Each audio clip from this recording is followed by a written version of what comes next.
मिळाली. मार्गदर्शन प्रतीक्षा हडकर मॅडम यांच्याकडनं मिळालं. मला काही हेल्थ इश्यू पण होते. वात, पित्त वगैरे आणि बरेच ठिकाणी मी नाही म्हटलं तरी जिमला वगैरे पण जायची. 2 महिने जिम वगैरे केलं. त्यातनं पण मला काही एक्सपिरियन्स काही मिळाला नव्हता. उलट माझं वजन वाढत गेलं.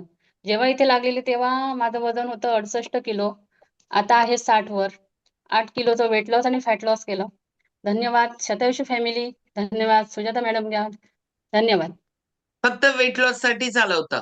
वेट लॉस, पित्त आणि वाताचा पण प्रॉब्लेम होता. ऑफिसमध्ये बसल्यानंतर कसं वात वगैरे असायचा, पायामध्ये सूज यायची आणि ती सूज कंटिन्यू तशीच राहायची दुसऱ्या दिवशीपर्यंत पण.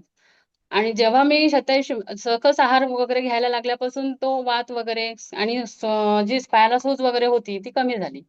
म्हणजे पूर्णच गायब झाली. हो. पित्ताचा प्रॉब्लेम. पित्ताचा प्रॉब्लेम पण आता काही नाहीये. पहिला होता खूप, आता काही नाहीये. ओके. चलो जोरदार क्लॅपिंग करणार आहोत आपण उर्मिताईंसाठी आणि आता आपण जाणार आणि आहोत. मॅडम स्किनचा पण प्रॉब्लेम होता मला. म्हणजे हा. डल वगैरे अशी होती. जेव्हापासून सकस आहार घेतल्यापासून मग तो स्किनचा पण बऱ्यापैकी इफेक्ट व्हायला लागला. Skin yes. वगैरे पूर्ण डल जे डार्क सर्कल वगैरे होते, चेहऱ्यावर स्पॉट होते, ते पूर्णपणे क्लिअर झालेत आता. येस. एकदम भारी. कारण न्यूट्रिशन कमाल करतंय. Nutrition overall yes. बॉडीवर कमाल